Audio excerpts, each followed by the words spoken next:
Listening to the Critical Hour on Radio Sputnik, I'm Wilmer Leon. Al-Mayadeen in English reports Niger's Tchiani signs decree to form new transitional government. The new interim government consists of 21 ministers, and per the list of new government members, a wide minority of them are in the military ranks. It doesn't sound like Victoria Nuland's visit to Niger put the fear of God into anybody. For insight into this, let's turn to my next guest. He holds the John J. and Rebecca Moores Chair of History and African American Studies at the University of Houston, one of the most prolific writers of our time. His latest book is entitled Revolting Capital, Racism and Radicalism in Washington, D.C., 1900 to 2000. Dr. Gerald Horne, as always, welcome back. Thank you for inviting me. According to the Actu Niger News, today, Niger's General Abdourahmane Tchiani has signed a decree to form a new transitional government.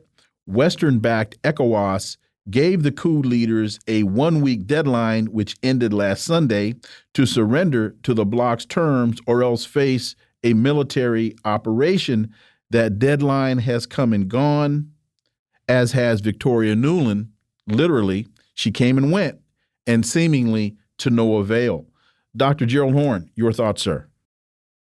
Well, I would say that the crisis continues. I would say that this newly formed government is dominated by the military.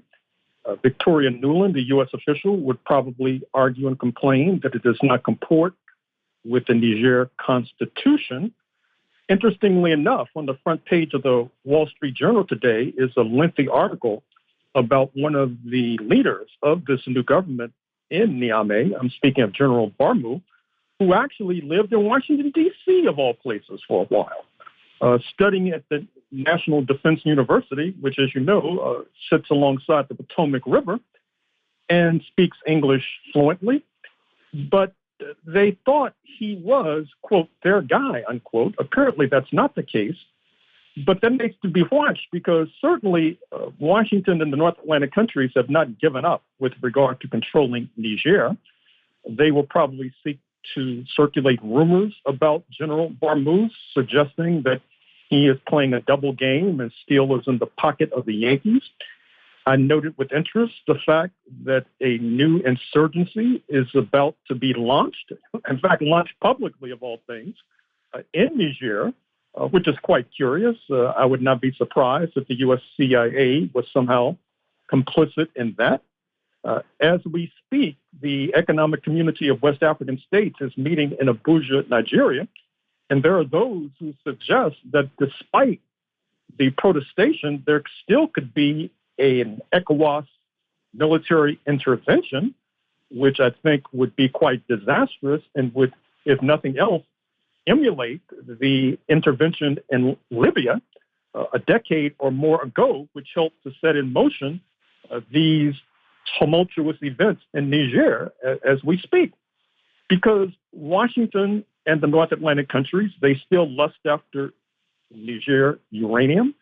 They still desire the possibility of a pipeline being built from Nigeria through Niger to Algeria into southern Europe. This is a response to their need for natural gas pumped through that pipeline because of their escapade in Ukraine, which has led to a boycott of Russian natural gas. And then there's the question of airspace. If you look at your map, you'll see that Nigeria, the economic giant of the continent, lies adjacent to Niger. Planes heading from Europe to Nigeria inevitably have to go through Niger airspace, which is now closed. This is causing airlines to pay more for fuel, passengers to pay more for tickets, not to mention the damage it is doing with regard to the climate. In any case, I think that Washington's plate is full. Washington would be well advised to try to extricate itself from the morass that finds itself in Ukraine. Washington, as we know, is ratcheting up tensions with the People's Republic of China. There's the recent announcement by the White House that there will be an attempt to stymie U.S. investment in high tech in China, a reversal of a half-century-long policy which helped to build China into the giant that it now is. There were these alarmist reports about Chinese and Russian vessels off the coast of Alaska, which set off alarm bells in the White House. And so Washington has a full plate, and why it wants to add to its problems by creating another brush fire in Niger is beyond me.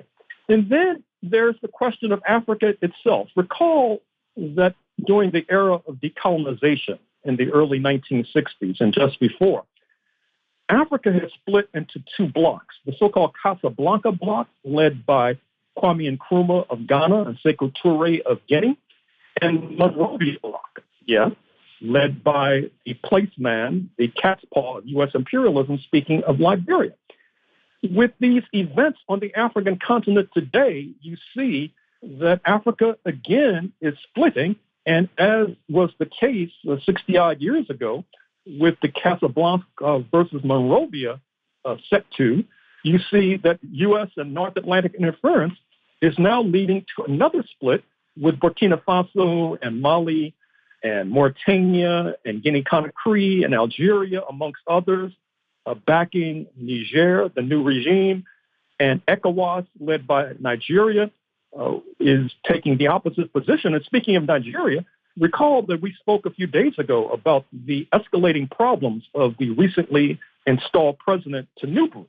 Well, these problems are continuing. There's an ongoing court case. In fact, do not be surprised if somehow he is removed from office because of his various peccadillos and misdeeds. And so we can fairly say that in Niger, the crisis continues, but likewise, so does the interference of the North Atlantic bloc. To your reference to the Wall Street Journal, they have a piece entitled "At the Center of Niger's Coup is One of America's Favorite Generals," and they say American military commanders are dismayed. What stung perhaps most sharply were televised images of one particular man, Brigadier General Musa Barmu, among the coup leaders. He is a guy the U.S. military has courted for almost 30 years. He's a guy the U.S. sent to D.C.'s prestigious National Defense University. Then they go on to other things. One defense official said a few months ago, he's the guy. And then there's the line, he may still be. So to your point about the United States sending subtle and not so subtle messages, that he may still be can be interpreted a number of ways. And when I read that piece, that made me think about a song by Miriam Makeba, Mama Africa. The song is called A Piece of Ground, where she says at the end, "White man, don't sleep long and don't sleep too deep, or your life and your possessions, how long will you keep? For I've heard a rumor that's been running around that the black man's demanding his own piece of ground." And when I think about what the Western countries are doing in support of this coup, it makes me think about that. Your thoughts, Dr. Horne? Well, as noted, certainly the North Atlantic countries are more concerned about what's in the ground in Africa, the uranium, the oil, the natural gas, more so than the people on the ground, only to the extent are they concerned about the latter if they are able to turn over and facilitate the exploitation of the former. But I'm afraid to inform the North Atlantic countries that we may be returning, as noted, to the days of yore, the days of Casablanca versus Monrovia. And you might have seen that in the St. Petersburg summit in Russia. Mm-hmm. You may see that again in a few days when the BRICS, Brazil, Russia, India, China, South Africa summit unfolds in Johannesburg. A number of African countries will be there. France was not invited despite the clamoring of President Macron. You may see the announcement of a new BRICS currency. You may see the announcement of new members of the BRICS, including a number of African countries. And it's ironic indeed that the North Atlantic countries, which were catapulted into wealth and prominence and power because of their exploitation of Africa, the African slave trade not least, now may be headed downward as Africa is headed upwards per the BRICS summit. And to your point, Al Mayadeen English has a piece, South Africa announces 67 countries invited to BRICS, not France. South African foreign minister says 67 countries and 20 international organizations representatives have been invited.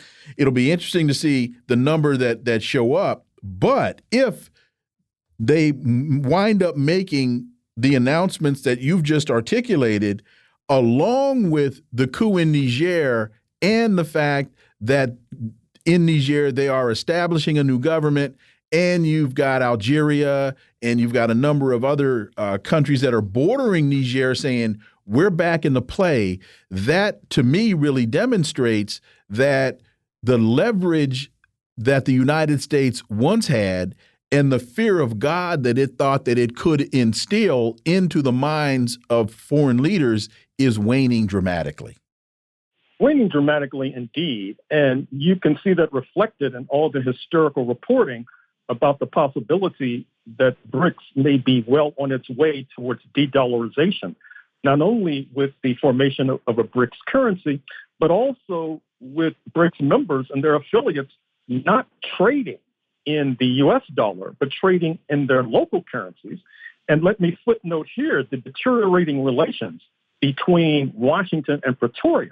Recall it was a few months ago that the U.S. ambassador in South Africa charged that South Africa was sending military materiel to Russia to use in Ukraine. Now it turns out that Russia was unloading at the naval base in South Africa military materiel for South Africa to use against religious zealots, oftentimes backed informally by Washington, in northern Mozambique. And so the South African authorities are demanding an apology from the U.S. ambassador. He is reluctant to do so. This will probably help to inspire even more U.S. interference in the South Africa's internal affairs. And once again, this could not have come for Washington at a more inopportune moment as it struggles to keep the lid on in Niger. And we have just about a minute 15 left. And folks, when BRICS is an acronym, and the R in BRICS stands for Russia. And I think the World Bank has just released a report that Russia's economy is now the 5th largest economy in the world, the largest in Europe. But Dr. Horne, Joe Biden told us we were going to turn the ruble into rubble. We got 45 seconds. Well, that was only one of many blunders made by Mr. Biden. Oh. It seems that this catastrophe in Ukraine, spearheaded by Washington, is metastasizing. It will only lead in tears, and I would urge Mr. Biden to withdraw from that morass sooner rather than later. Dr. Gerald Horne, as always, thank you so much for your time. Greatly, greatly appreciate that analysis. I look forward to having you back.